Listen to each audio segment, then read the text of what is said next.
I am Optimus Prime, and I send this message to any surviving Autobots taking refuge among the stars.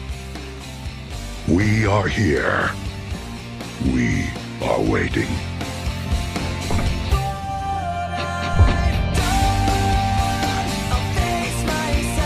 Michael Bay, the guy who basically turned explosions into an art form and became a full-blown meme because of it, is finally stepping back into the Transformers world, and it looks like nothing is stopping him this time. His return is already sparking a bunch of conversations because people are split between believing he will either save the franchise or completely finish it off. Still, there are new updates floating around about what Transformers 8 might look like, so it's worth breaking down what's actually happening and how the pieces fit together. Right now, the project has a screenwriter attached, allegedly Jordan Vanina, who worked on the comedy The Binge. Even though that might sound like an unexpected choice, insiders claim his pitch impressed both Bay and the studio because it brought something the franchise was missing. But the biggest question hanging over everything isn't the writer, it's the timeline. Nobody really knows whether this movie will be a direct sequel to The Last Knight, a total reboot that wipes out everything, or a softer reboot that still sits in the same universe as Bumblebee and Rise of the Beast.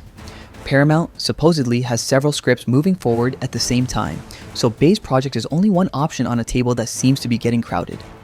Even though nothing is confirmed about Bay directing, the reports say he's developing this thing with the intention of being behind the camera and, at the very least, staying as a hands-on producer. But if he does decide to fully return, it would feel strange to hand the directing job to someone else.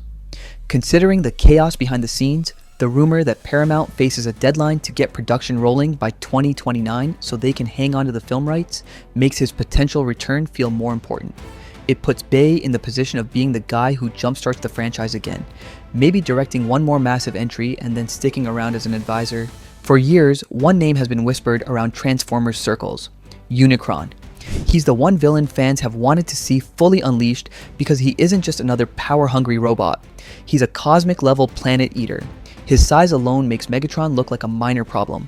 Some fans already call the next movie Transformers 8, The Rise of Unicron, although that title mainly comes from fan trailers and a fan film being developed. But the excitement around Unicron is real because people have been waiting for him to be the centerpiece of the story instead of a small tease. Unicron already had a presence in the franchise. In Rise of the Beast, he tried coming to Earth until Optimus Prime destroyed the Transwarp Key, collapsing the portal he needed. And back in Bay's universe, we saw hints of him when giant horns started growing out of the Earth in The Last Knight. Bay originally planned for Unicron to be the major villain of the 6th movie and use him to tie up the entire saga, but the studio pivoted. Now, with Bay involved again, he might finally get the chance to finish the story the way he wanted. Using Unicron as the heart of the plot would immediately shift the scale of the series. Instead of saving a city, the goal would be to save the whole planet or even the galaxy. A threat like Unicron is so big that Autobots and Decepticons might be forced to fight on the same side because survival would matter more than their war. Bay's filmmaking style, with the massive set pieces and explosive action, could turn Unicron into the type of villain that resets the franchise. Insiders even claim Bay's pitch would use Unicron to reboot everything. It would wrap up the current continuity and then set up a new multi-film arc. So, while some fans think this may pick up right after The Last Knight, it could also be Bay's way of starting fresh while still honoring what came before. Another big piece of the discussion is the long-teased Transformers and G.I. Joe crossover. Fans thought it was guaranteed after Rise of the Beast ended with Noah getting recruited by the Joes. Paramount hyped the crossover at CinemaCon in 2024, hoping to release it in 2025 or 2026. But since then, things have gotten shaky. Director Stephen Caple Jr. backed away, that the Paramount-Skydance merger complicated the studio's priorities, and Hasbro pulled back on co-financing its movies, which pushed the project into a strange limbo. Some insiders now think the crossover might either be pushed back by several years or quietly shelved. Hasbro wanted to do a G.I. Joe crossover instead, so I'm not sure which one you're going to see, but I hear both are equally good. This creates mixed reactions. A bunch of people want to see the Transformers and G.I. Joe team up for a big blockbuster moment, but others wouldn't mind waiting if Bay is going to return and reset the franchise. A solid Transformers 8 could set up something even bigger down the line instead of rushing a crossover that isn't ready. With Bay potentially returning and Unicron possibly being the major threat, a lot of rumors have started spinning about who might come back from the original trilogy. The loudest rumor is that Shia LaBeouf and Megan Fox could return as Sam Witwicky and Michaela Baines. Fan posters and concept trailers imagining their return spread quickly because nostalgia plays a huge role in the franchise's appeal. However, it's important to remember that these are only rumors. Shia once called the movies irrelevant, and Sam was hinted to have died off-screen. Megan Fox also had a rocky history with Bay, even though years have passed. Even if these returns never happen, Paramount supposedly wants something similar to an Endgame-style event that blends old and new. That could mean a lineup where characters like Sam and Michaela stand next to Noah Diaz, or it could mean a clean reboot that tells a fresh version of Sam's story altogether. Jordan Vanina is writing the script now, so details should become clearer as production nears. Bay is supposed to come back and do Transformers. Would you step back into that world? I was just on the phone with Michael Bay last week, so that's all I can tell you. Something happening. That means something happening. The Strangers. One actual confirmed tease comes from Tyrese Gibson.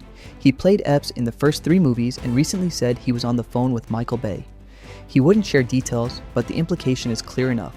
He might be coming back. If he returns, that opens a door for Josh Duhamel's Lennox and John Turturro's Agent Simmons, and possibly even Shia if circumstances ever lined up. Gibson's return would signal the studio leaning back toward the original trilogy's tone and characters, especially since the more recent films didn't draw the same crowds. The uncertainty comes from the franchise's performance. Bay's first 5 movies averaged around $876 million each, although The Last Night dropped to $605 million. The more recent films haven't done nearly as well.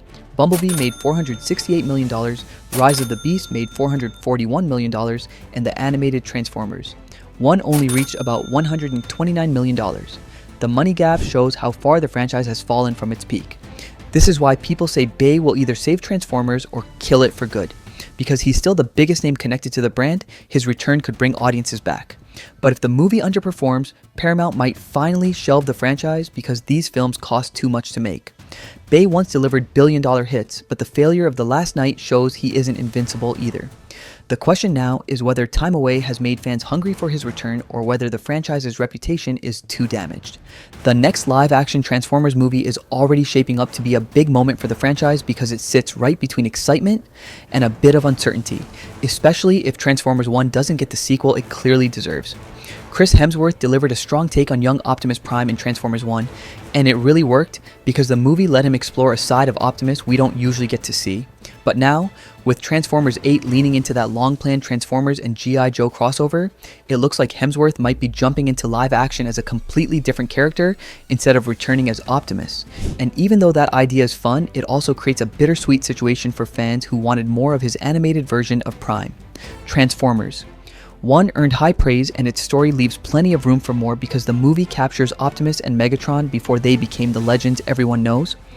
Their shift from Orion Pax and D16 into sworn rivals sets up a bunch of storylines that deserve to continue. So, if Hemsworth does show up in Transformers 8 while the animated side of the franchise stalls, it might feel like the series is moving forward while leaving one of its strongest recent foundations behind. And although the crossover will bring in new energy, the franchise should really keep investing in both live action and animation because each format offers something different that fans connect with. The box office history shows how much the live action movies once dominated, but Transformers 1 proved that audiences still want animated stories when they're done well. So, as the saga heads into its next phase, it would be better for the franchise and for Hemsworth's Optimus if Transformers 1 isn't left without the follow-up it earned. Either way, it feels like Paramount is taking one last big swing. Bay returning is a Hail Mary that could relaunch the franchise or shut it down. Multiple projects are in development, Unicron is waiting to be unleashed, and familiar faces might be stepping back into the fight. It's an exciting moment because everything is heading toward a major shift even though the direction isn't fully clear yet. And that's that for today's video. Thanks for watching, and we will see you in the next one.